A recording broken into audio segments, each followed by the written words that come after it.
Daily current news में अभी की खबर है, केंद्र ने सांसदों के वेतन में की वृद्धि। हाल ही में केंद्र सरकार ने संसद सदस्यों और पूर्व सदस्यों के वेतन, दैनिक भत्ते, पेंशन और अतिरिक्त पेंशन में आधिकारिक तौर पर वृद्धि की घोषणा की है।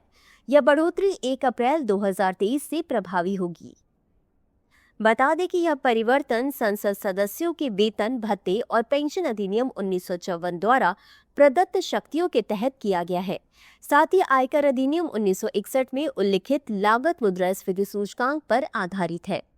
आगे बढ़ने से पहले आपको बता दें, दृष्टि आईएएस अपने 25 वर्ष पूरे होने के अवसर पर लाया है 25th foundation year special discount का आखिरी मौका।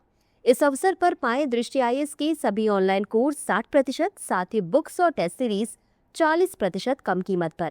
यह ऑफर 26 और 27 मार्च तक उपलब्ध है। ऑफर का लाभ उठाने के लिए संपर्क करें 8750187501 पर। अब देखते हैं सांसदों के लिए संशोधित लाभ किस प्रकार है। वेतन: सांसदों का मासिक वेतन 1 लाख रुपए से बढ़ाकर 1,24,000 कर दिया गया है। दैनिक भत्ता: दैनिक भत्ता 2,000 रुपए से बढ़ाकर 2,500 रुपए कर दिया गया है। पूर्व संसद सदस्यों की पेंशन 25,000 रुपए प्रतिमाह से बढ़ाकर 31,000 रुपए प्रतिमाह कर दी गई है। 5 वर्षों से अधिक की सेवा के प्रत्येक वर्ष के लिए अतिरिक्त पेंशन को 2,000 रुपए प्रतिमाह से बढ़ाकर 2,500 रुपए प्रतिमाह कर दिया गया है। सांसदों की सैलरी बढ़ाने की प्रक्रिया: सांसदों के वेतन, भत्ते और पेंशन का प्रावधान सांसद वेतन, भत्ता और पेंशन अधिनियम 1954 के तहत किया गया है।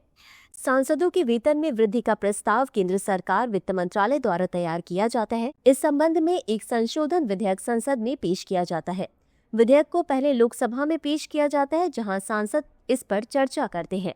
फिर इसे राज्यसभा में भेजा जाता है और वहां से भी मंजूरी मिलने के बाद राष्ट्रपति की सहमति के लिए भेजा जाता है। जब राष्ट्रपति इस विधेयक को मंजूरी देते हैं तो इसे अधिनियम का रूप दे दिया जाता है। इसके बाद सरकार राजपत्र जारी करके इसे लागू कर देती है। गौरतलब है कि पहले सांसदों के वेतन और भत्ते को समय समय पर संशोधित करने के लिए वित्त मंत्रालय को अधिकृत किया गया था, लेकिन 2020 में एक संशोधन के बाद सांसदों के वेतन में संशोधन अब संसद द्वारा ही किया जाता है। तो चलिए अंत में देखते हैं आज के अभ्यास प्रश्न को। निम्नलिखित कथनों पर विचार कीजिए। 1. हाल ही में केंद्र ने सांसदों के वेतन और दैनिक भत्तों में वृद्धि की घोषणा की है। 2.